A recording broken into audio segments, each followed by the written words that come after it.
Hey, hey, hey, Nicole Roberts Jones here, and welcome to this episode of the Meaningful Work Podcast, a time I give you insight, strategy. We have guests that share their journey in my goal of helping you live the life of meaning and fulfillment that God intended for you, that you get an alignment with God's great assignment for your life. So you got to know I'm so excited to be here with you, right?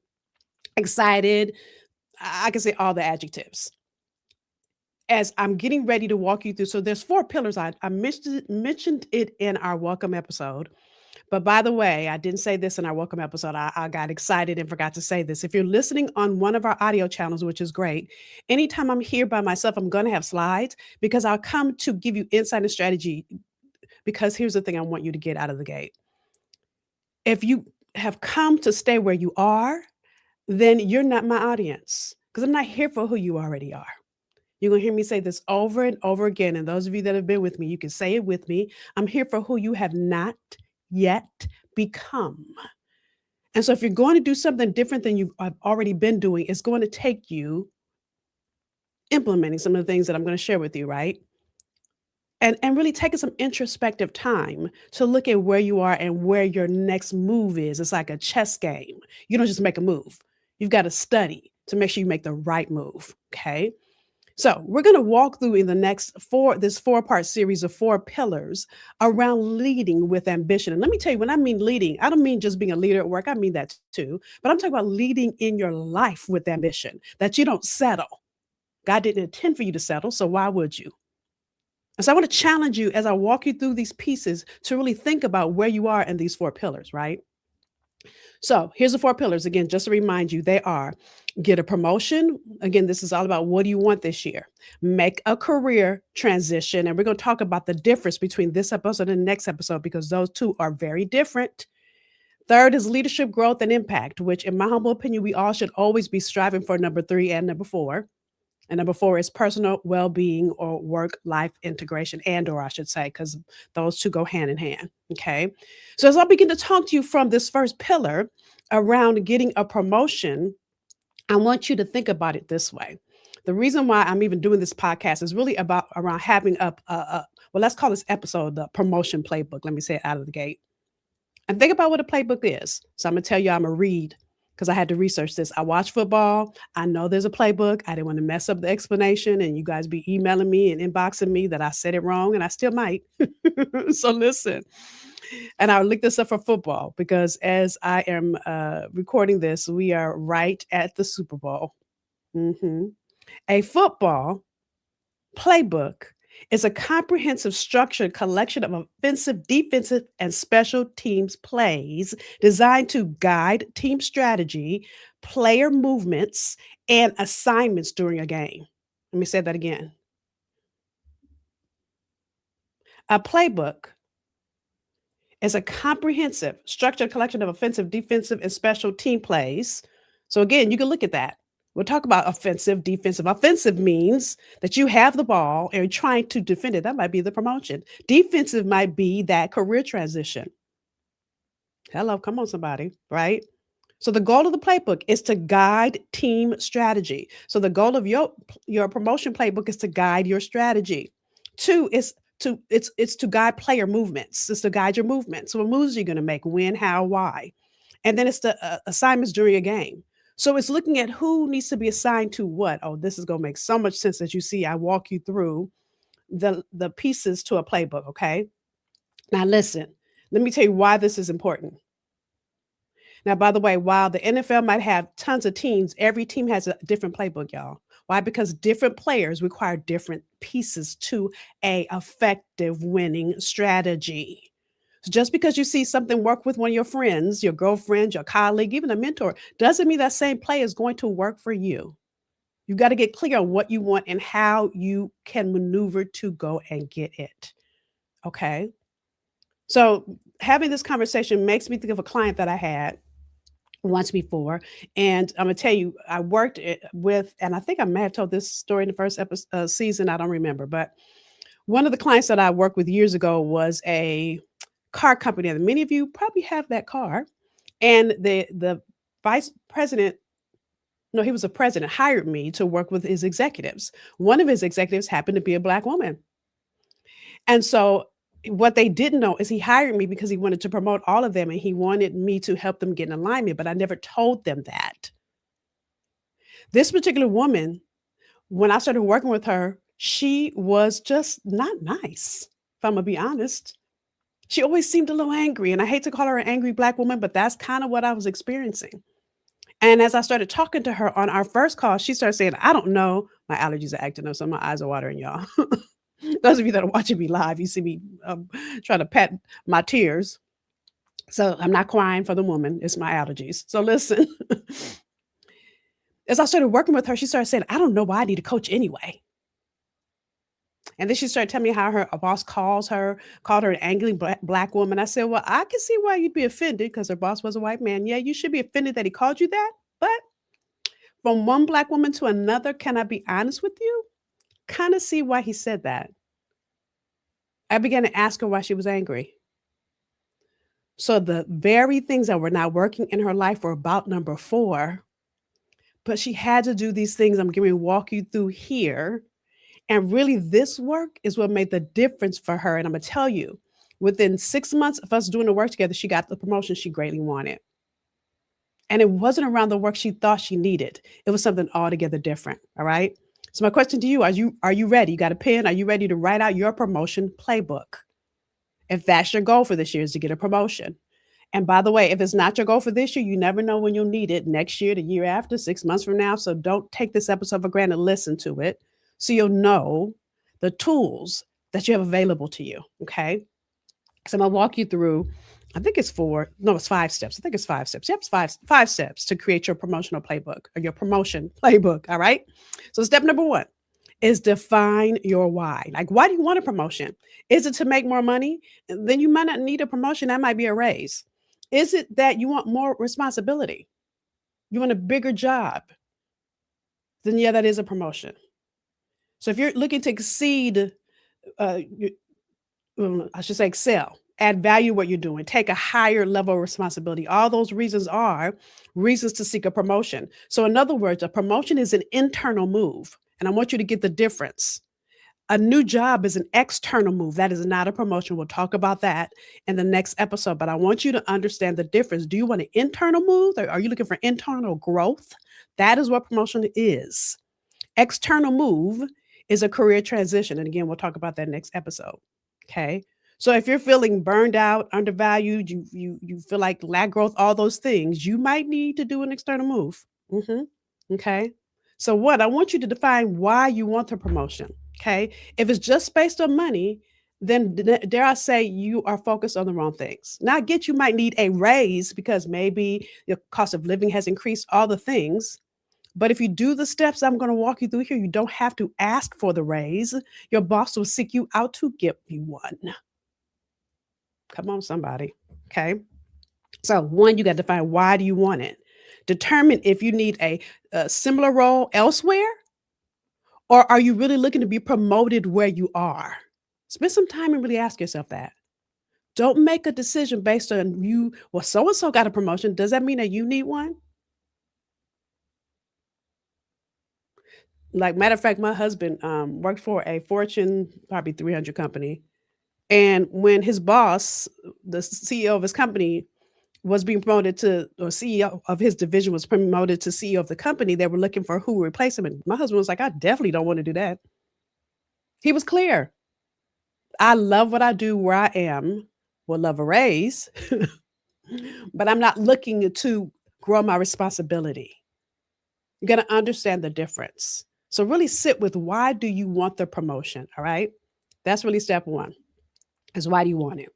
Step two is complete a self-assessment. So this is going to help you with where I'm taking you to next. Okay.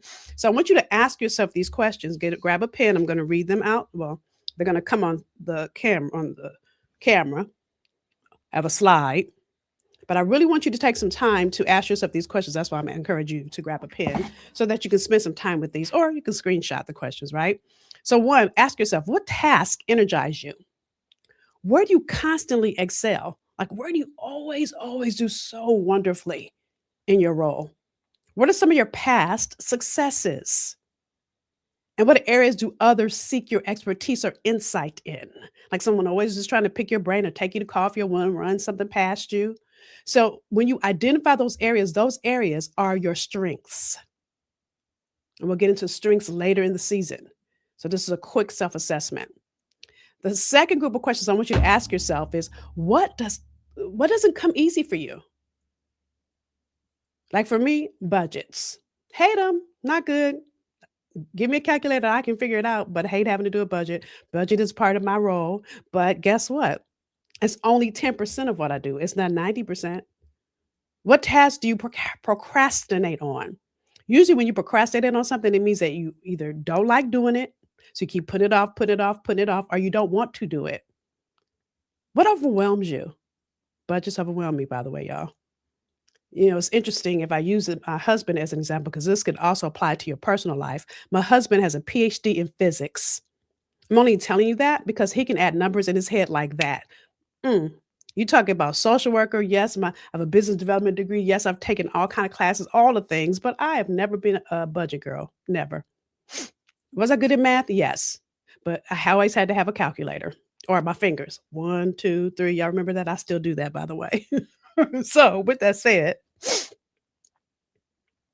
you've got to know where your giftedness is and where your weaknesses are because those are areas of growth for you. So again, I want you to know where your strengths are and where your areas of growth are. Because that will determine maybe if some of the areas that you know you're weak in are areas that you know you're going to have to deal with in your job or in your promotion, then those are areas for growth. So again, if I use myself for an example, when I knew I was going to start as a director of career services, knowing that budgets are not my thing, I had my husband sit me down. My husband is the vice president, executive vice president of sales at his company. Told y'all he can add numbers in his head. So him being a number and a sales guy is perfect for him. Me, budgets, now I can write a budget. I'm our family CFO because I write out all our bills and I balance our budget. But having to read a multi-million dollar budget, yeah, I was in overwhelmed. I don't know why my allergies are acting off the chain, and I took my medicine. So y'all excuse me that are watching me live because my nose is itching and everything. So listen, I need y'all to get this. I knew that I had an area for growth. As soon as he walked me through all the things and reminded me, because listen, in my own business, I did my budget completely different. It was such a refresher. I felt relieved. I no longer felt overwhelmed. I began to understand it. So these are things you're going to have to make sure you understand if you're going to go and get the promotion. All right. So take some time and really sit with yourself and do an assessment of where you are, where you might need to grow. Because in the areas of growth, I'm going to encourage you to go and take a class, find a mentor, like my mentor ended up being my husband. Do the things you need to do to grow in that area. Number three is position yourself to be the answer. Listen, companies always have needs. If you are filling those needs and your boss keeps looking to you, guess what? Your boss is going to give you the promotion. That's part of the reason why my husband thought, ooh, they're going to offer me this promotion and I don't want it. So I need you to stay informed of your company's strategic goals and begin to look at how you are aligning and answering those goals. Develop skills that align with those goals. Again, going back to your strengths and your areas for growth. What areas do you need to grow to be in alignment with the strategic goals your company has or needs? Because you see a need that's coming forward. And then don't just complain when you see a problem, propose solutions. So don't be a problem talker, be a problem solver. Mhm. So I want you to think about it. As companies grow, is there a need for new technology? Like AI is the new thing now. So if your company is using AI or you see getting ready to use AI, how you get in front of that is to take a class on AI. Like for instance, again, using myself for an example, AI is becoming big in colleges and working with young people in career services. Guess what I've been doing? Taking classes on AI, looking at how to implement it. Again, think about how you can support the growth of your company or your department. And that's how you begin to position yourself as the answer. And when you're the answer, the company wants to keep you. They're going and they see you, hey, I think so and so could be a good director of this department because you've been the answer. Okay. Step number four, outperform. You want to show Your value. I spelled perform wrong. Those of you that are looking at it on the screen, I do know how to spell perform. I see it for the first time, right? So listen, show your value. So you could do things like, listen, act like you're already promoted. If you walk around, I remember when I had just gotten my graduate degree and I was hired as a director of there was deputy director of a training division, and it was of a nonprofit. And technically, at the nonprofit, I could wear jeans to work, but I'm not that kind of girl. I don't wear jeans, not to work. Well, I do on Friday, but y'all get my point. What did I do? I wore a suit every day. I needed people to see me as management. Matter of fact, let me back up. I started at that company as an intern during graduate school. And dare I say that I got offered that job because I showed up suited and booted every day, stood like I was a manager, got offered a management role. So you've got to outperform and act like you are already standing in the position you want. Okay. Go beyond your job description. Don't say things like, that's not in my job description. I don't do that. If you roll up your sleeves and do the work, people see you. They see you and they see how you work. They see how you show up. Deliver high quality work. Now, listen, there's some things like I'm going to tell you, I'm a typo queen. So, those of you that have been around me, you're going to see typos, right? Typo queen. So, my team knows I will have them proofread my stuff. Sometimes I think my stuff is right. Hence the slide you just saw. But here's the thing, there's no such thing as a perfect person. You will have flaws. But when you outperform, your performance is going to overcompensate for your flaws. And again, I'm going to say this again, don't complain. Be the answer to the problem, not the complainer about it. So look for ways you can add extra value. Again, you see a new project that their team or your department is getting ready to start. Step up and say, "Hey, I'd love to help with that. How can I support you?" Again, these are ways that you begin to show your value.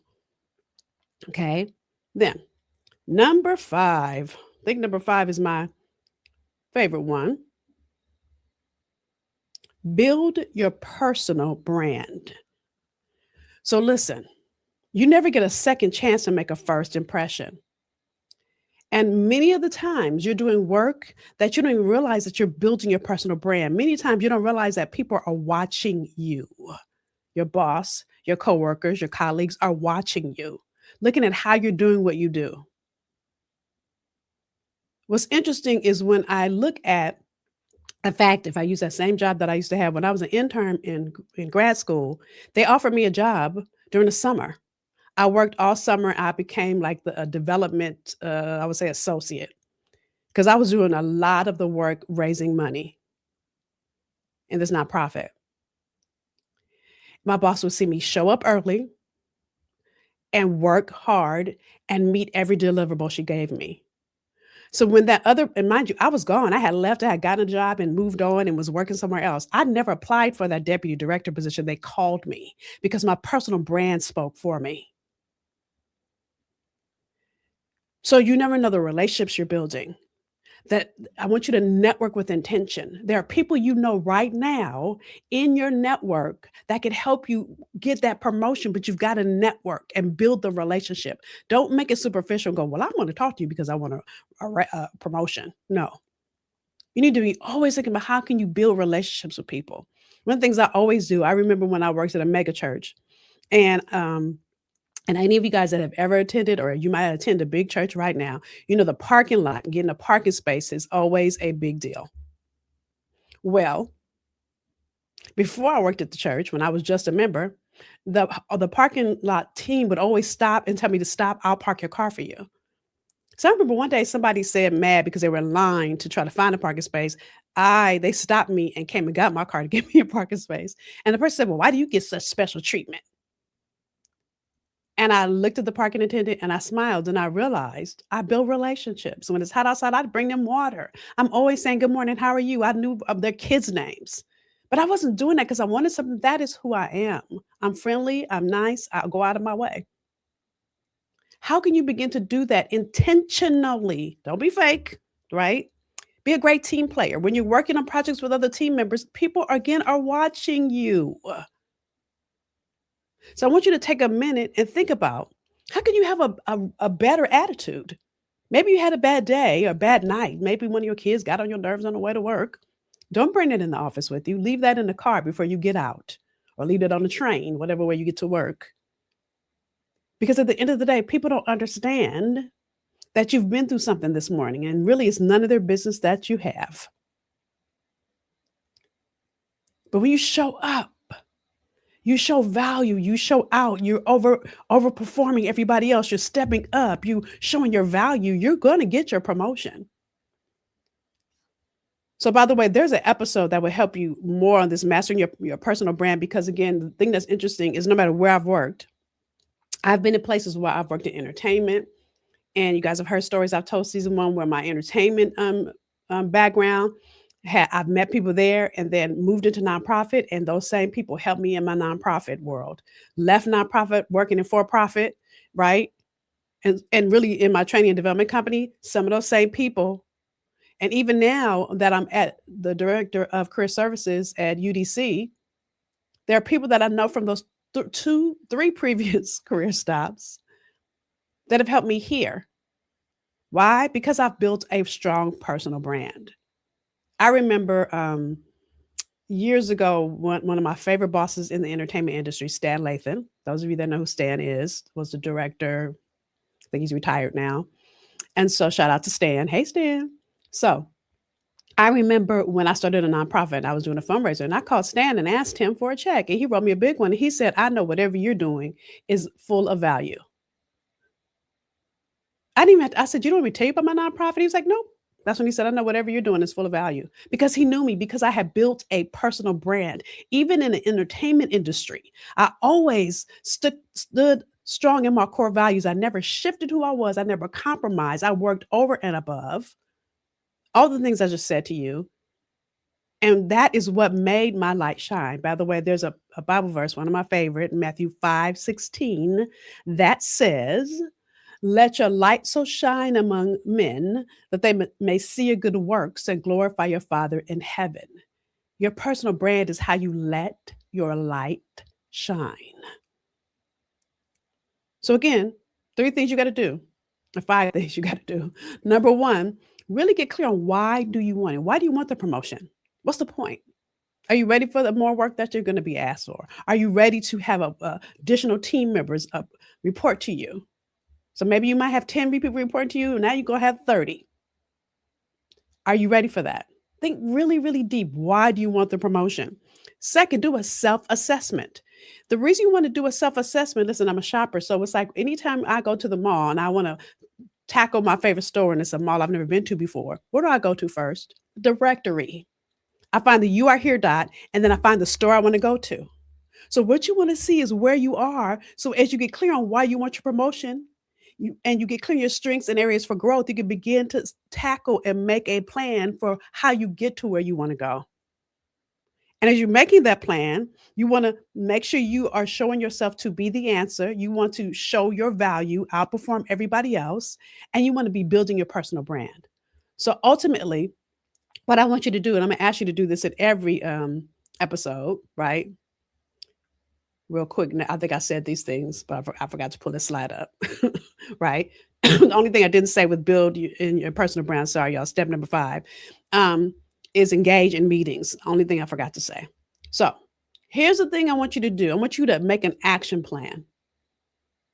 Like, what's the thing you really, really want? Write it out. In episode 1, I gave you a vision board exercise. Take the time and find a picture of the very thing you want and put it on your vision board. Begin to align your priorities to get there. I'm going to put this up every time because there's a target you want to hit. You don't just get to the place you want to go because you wrote it down, because you put it on your vision board.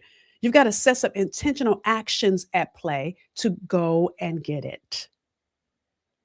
So that's our conversation for pillar 1 as we talk about the playbook to you getting your promotion. I want you to really sit with the 5 steps I just walked you through. Let me repeat them one more time. Number 1, why do you want it? Why do you want a promotion? Maybe it's not even that promotion that you want. Maybe it's an external move. We'll talk about that in our next episode. Number 2, Complete a self-assessment. Really sit with yourself and get clear on where you are and what you might need to grow to get to your ultimate goal of the promotion that you want. Number three, position yourself to be the answer. How can you start to now stand up in meetings and let people see you? Step up on projects, all the things, right? Number four, outperform. You want to show your value. And then number five, build your personal brand. Matter of fact, all the things I talked about really do build your personal brand. But I teased it out more because I want you to understand that it's the value that you bring to the table. This is actually a good relationship talk too. If a man is not bringing value, dare I say, and he's not outperforming all the other ones, and his brand is not good, then girl, run.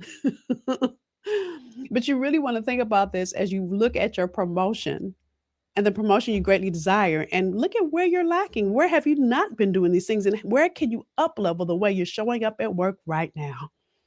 So listen, I'm gonna ask you at the end of every episode to do three things. Number one, I want you to share your takeaways, your aha moments. Those of you that are here on YouTube, write them here in the comments right underneath this video. Those of you that are listening to this on one of your favorite audio, Spotify, Apple Podcasts, wherever you might be listening to this episode, come on over to Instagram and underneath the post for this episode, write your comments. Why do I ask you to do that? And I'm going to ask you every episode because I am not here for me. I'm here for you. I share insight from my own journey and research, and we're going to bring some great episodes in around these topics as well. Because again, I want you to find meaningful work. So I want you to find where your fulfillment may be a little off and make the tweak you need to go and get it. Second is subscribe. If you aren't already subscribed, please subscribe so you know when I'm live. Because listen, you're going to need all four of these pillars, y'all, in addition to all the great conversations we're going to have this season. And then last but not least, share. Somebody in your network is looking for a promotion and you don't even realize it because he or she has not told you. So share it so that they too can get the insight here in this episode. All right. And then I'm going to add another one, do the work. Take some time between this episode and next week's episode to really sit with this. Again, even if you didn't think you wanted a promotion, there still are always areas of growth for you. So what areas do you need to grow into a whole new version of you, another level of you to outperform, to show your value, to shine in your workplace? All right. And those of you that are entrepreneurs, that applies to you as well. Because listen, when you outperform and you shine, you're going to outperform all the other entrepreneurs that do what you do in your marketplace. All right. So with that said, I look forward to hearing from you, hearing the insight, hearing your takeaways, hearing your action steps. And I'll see you for pillar number 2 next week. Bye, y'all.